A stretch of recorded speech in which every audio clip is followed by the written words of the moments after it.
देखिए, आज मैं आपके सामने डिस्कशन करूंगी कि कैसे आप सीएस में पास होने के चांसेस बढ़ा सकते हो। How to increase chance of passing CS. नाम तो आपने सुना ही होगा, सीएस प्रीति मलिक सिंह, चैनल तो आपको पता ही होगा, प्रीति सिंह क्लासेस। और देखिए, हम जो आज डिस्कशन करेंगे वो ये करेंगे कि किस तरीके से हम पास होने के चांसेस बढ़ा सकते हैं। सबसे पहली बात मैं आपको यही बताना चाहूंगी जो बहुत सारे बच्चे नहीं करते हैं, वो ये कि आपने जितनी पढ़ाई कर ली है, आपने जो चैप्टर्स कर लिए उनको अच्छी तरीके से करिए। कुछ चैप्टर्स ऐसे होते हैं जो या तो बच्चों को समझ नहीं आते या बच्चा समझना नहीं चाहता, दोनों में से कोई भी पॉइंट हो सकता है।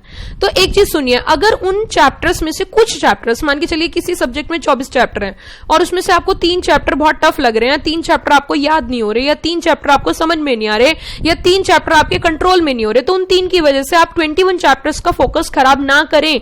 ज्यादातर बच्चे क्या होते हैं, एक चैप्टर नहीं हुआ तो उसी के पीछे पड़ा रहता है, जो हो गया उस पर ध्यान नहीं देता है। ये एक सबसे बड़ी मिस्टेक है, इसे अवॉइड करें। इसलिए आपका जितना हो गया उसमें पॉजिटिव रहिए, मोटिवेट रहिए, उसको प्रिपेयर करिए, उसको रिवाइज करिए, अगेन एंड अगेन रिवाइज करिए। बट ये नहीं है कि आप वरी ज्यादा हो रहे हैं। देखिए, ये मेंटल गेम है। आप जो ये पढ़ाई कर रहे हो सारा दिमागी खेल है। अगर दिमाग परेशान रहेगा तो जो है वो भी खराब हो जाएगा। तो सबसे पहली चीज तो हमें अपने माइंड को पॉजिटिव हमेशा पॉजिटिव कमांड देनी है। ये नहीं है कि मेरा कुछ बच्चे इतना परेशान होते हैं छोटी छोटी चीजों के लिए, छोटी छोटी बातों के लिए इतना परेशान होते हैं, मुझे समझ नहीं आता है क्लियर कैसे करेंगे। तो पहली बात तो आपको बिल्कुल परेशान नहीं होना। आपने जो किया दैट्स गुड।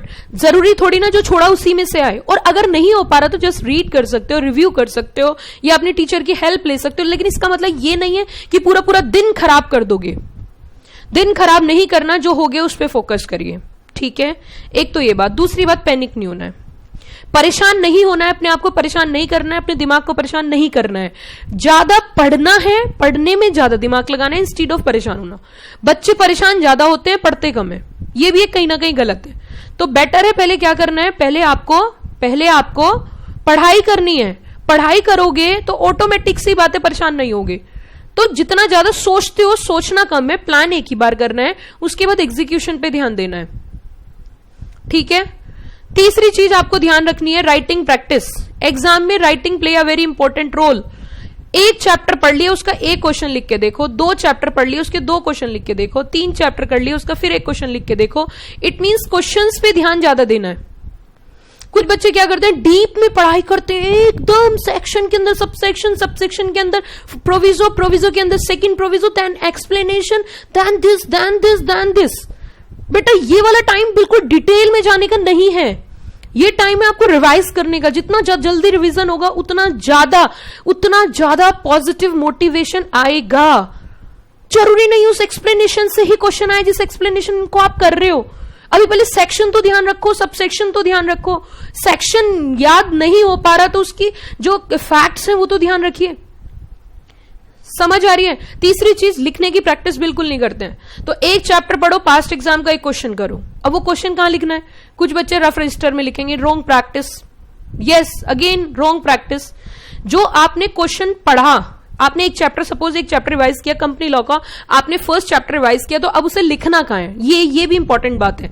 उसके लिए आप एक रजिस्टर बना सकते हो, या उसके लिए एक अच्छा काम कर सकते हो, व्हाइट पेपर्स होते हैं, उसको स्टैपल करके चैप्टर नंबर फर्स्ट लिख सकते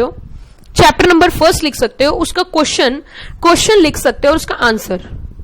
इसी तरीके से जब कंपनी लॉ का सेकंड चैप्टर आपने पढ़ा तो उसका सेकंड चैप्टर का क्वेश्चन लिख लिया, थर्ड करा थर्ड लिख लिया, फोर्थ करा फोर्थ लिख लिया, फिफ्थ किया फिफ्थ लिख लिया, फिफ्थ का एक क्वेश्चन। इस तरीके से आपने सपोज करो 24 चैप्टर पढ़े, तो आपने 24 के 24 चैप्टर के एक एक क्वेश्चन भी अगर लिखे तो 24 क्वेश्चन हो गए हैं।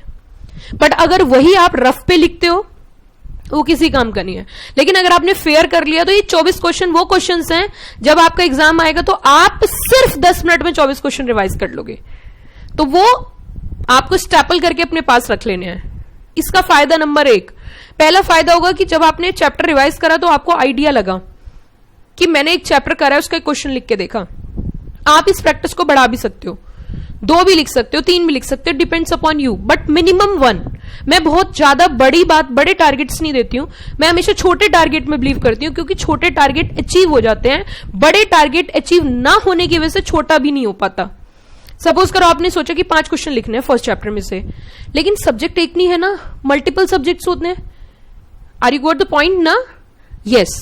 और सिर्फ अगली बात सुन लो, सिर्फ और सिर्फ चाहे सीएस डब्ल्यूटी का बच्चा है, सीएस फाउंडेशन का बच्चा है, सीएस एग्जीक्यूटिव का है, सीएस प्रोफेशनल का है, सिर्फ और सिर्फ लिखने में पास्ट एग्जाम के क्वेश्चन कंसिडर करने हैं। इसके अलावा एक्स्ट्रा क्वेश्चन पे इस समय फोकस नहीं करना है। पास्ट एग्जाम के questions play a very very important role, क्योंकि उससे आपको एक फॉर्मेट पता चलता है, उससे आपकी एक स्पीड बढ़ती है, उससे आपकी एक राइटिंग स्किल डेवलप होती है। समझ आई बात? तो हर चैप्टर को रिवाइज करने के बाद पेन रजिस्टर पेन का इस्तेमाल जरूर करना है, नहीं सुबह ही बैठ गए किताब लेके और बस पढ़े जा रहे हो। अगली चीज सुनो, अगली बात सुनना, avoid multiple study, avoid multiple books. ये नहीं है कि एक चैप्टर इससे पढ़ा, दूसरा इससे पढ़ा, तीसरा इससे पढ़ा, चौथा इससे पढ़ा, इतनी सारी बुक्स लगा रखी हैं। एग्जाम वाले दिन यही नहीं समझ में आया चैप्टर पढ़ना कहां से है। समझ रहे हो मेरी बात? तो ज्यादा कंटेंट में बिलीव नहीं करना, कंटेंट कम रखना है। जितना कम कंटेंट रखोगे उतना जल्दी रिवाइज होगा। 10 चीजों से नहीं पढ़ना है, 10 चीजों से नहीं पढ़ना है। आप डिसाइड करो आपको पढ़ना कहां से है। आपको नोट से पढ़ना है, आपको बुक से पढ़ना है, आपको रजिस्टर में लिखना है। और अगर रखना है तो 2 चीजें लिख के रखो कि ये क्वेश्चन मैंने यहां से पढ़ा था, ये चैप्टर मैंने इससे। एक प्लानिंग बनाओ ना, एक प्लानिंग बनाओ। हर मैदान को जीतने के लिए, हर जंग को जीतने के लिए एक अच्छी प्लानिंग बहुत अच्छा रोल प्ले करती है। तो आपने सपोज करो अगर किसी भी सब्जेक्ट के सारे क्वेश्चंस पढ़े हैं और आपने एक चैप्टर बुक से पढ़ा है, दूसरा नोटिंग से पढ़ा है, तो प्लानिंग करो। उस पर लिखो chapter number 1 study from book, chapter number 2 from noting या क्रक्स वॉट एवर भी। तो अपना हर एक सब्जेक्ट का एक प्लानिंग बना लो।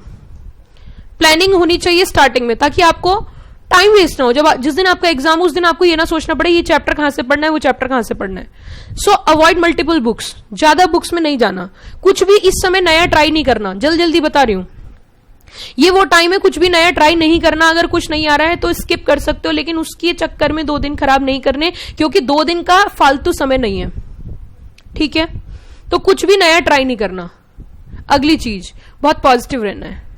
जो मैं पढ़ रहा हूं वही एग्जाम में आएगा, जो मैं पढ़ रहा हूं वही एग्जाम में आएगा, जो मैं पढ़ रहा हूं वही एग्जाम में आएगा। पॉजिटिव रहना है। आपका माइंड जो है वो बहुत पॉजिटिव है, बहुत पॉजिटिव रोल प्ले करता है, उसके अंदर बहुत पावर होती है। नेगेटिव पावर लगाओगे, यार ये चैप्टर छोड़ दिया, पता नहीं इसमें से उसी में से क्वेश्चन आएगा। नेगेटिव सोचोगे, पॉजिटिव सोचोगे, पॉजिटिव होगा। तो बी पॉजिटिव, खुश रहिए, मुस्कुराते रहिए, पढ़ते रहिए। ठीक है? और कुछ गलती ऐसी होती है उन्हें रिपीट मत करिए। इसमें मैं आपको थोड़ा सा और बता देती हूं। थोड़ा अपने खाने पीने पे ध्यान रखिए। सुबह का ब्रेकफास्ट बहुत हैवी मत लीजिए, बहुत हैवी, लाइक पूड़ी पराठे एंड ऑल दैट। हल्का ज्यादा से ज्यादा ड्रिंक लेने की कोशिश करो। ड्रिंक मतलब समझ रहे हो ना, वाटर, लेमन वाटर। ड्रिंक का मतलब कुछ और ही समझो। ड्रिंक मतलब वाटर, लेमन वाटर और पानी, ज्यादा से ज्यादा पानी पीजिए। एनर्जी वाली चीजें लेनी है, ना कि जिससे लेजीनेस आए। तो वो आप समझदार हो, खुद फॉलो कर सकते हो। तो ये सारे पॉइंट्स मैंने आपके साथ डिस्कस करे जो आपको ध्यान रखने बहुत जरूरी हैं।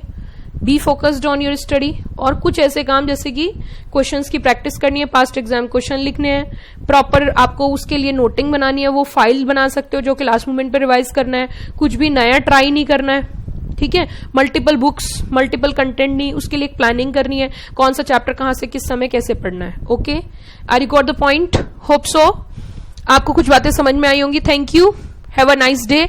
जुड़े रहिए हमारे चैनल CS प्रीति सिंह क्लासेस से, और इसी तरीके की पॉजिटिव मोटिवेशन और अच्छे मोटिवेशन की वीडियोस आप यहाँ पे देखते रहिए। Thank you, have a nice day.